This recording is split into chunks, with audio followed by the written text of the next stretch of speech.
بسم اللہ الرحمن الرحیم۔ السلام علیکم دوستو، امید ہے کہ آپ سب بخیر و عافیت سے ہوں گے۔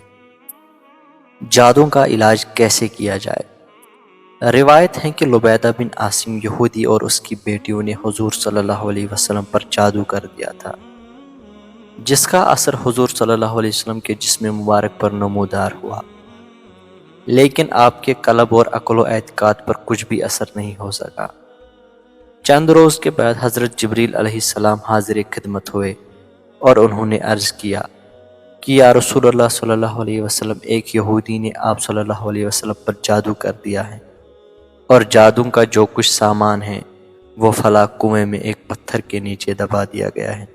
حضور صلی اللہ علیہ وسلم نے حضرت علی کرم تعالیٰ وجہ الکریم کو بھیجا اور انہوں نے کنویں کا پانی نکال کر پتھر اٹھایا تو اس کے نیچے سے کھجور کے گابے کی تھیلی برآمد ہوئی۔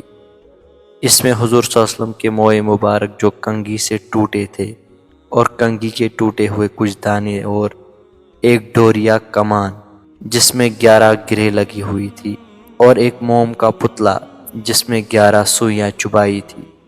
یہ سب سامان پتھر کے نیچے سے نکالا اور یہ سب سامان حضور صلی اللہ علیہ وسلم کی خدمت میں لایا گیا۔ اس کے بعد قرآن مجید کی دونوں صورتیں، سورہ ناس اور سورہ فلق نازل ہوئی۔ ان دونوں صورتوں میں 11 آیتیں ہیں۔ ہر ایک آیت کے پڑھنے سے ایک ایک گرہ کھلتی جاتی تھی، یہاں تک کہ سب گرہیں کھل گئی اور حضور صلی اللہ علیہ وسلم بالکل شفا یاب ہو گئے۔ سارا سامان زیر زمین دفن کر دیا گیا۔ دوستو، تعویذ اور عملیات جن میں کوئی لفظ کفر و شرک کا نہ ہو جائز ہیں۔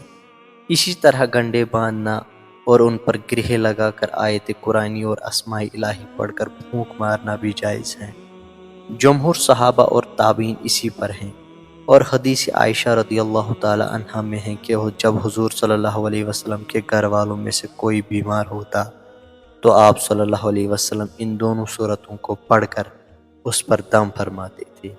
اور بخاری و مسلم کی حدیث میں ہے کہ حضور نبی کریم صلی اللہ علیہ وسلم رات کو جب بستر مبارک پر تشریف لاتے تو اپنے دونوں ہاتھوں پر دم فرمایا کرتے، اور اپنے سر سے پاؤں تک پورے جسم مبارک پر اپنے دونوں ہاتھ کو پھرایا کرتے، جہاں تک دست مبارک پہنچ سکتے۔ یہ عمل 3 مرتبہ فرماتے۔ خلاصہ یہ ہے کہ سورہ ناس اور سورہ فلق، یہ دونوں صورتیں جن و شیاطین اور نظر بد آسیب اور تمام امراض خصوصاً جادو ٹونے کا مجرب علاج ہے۔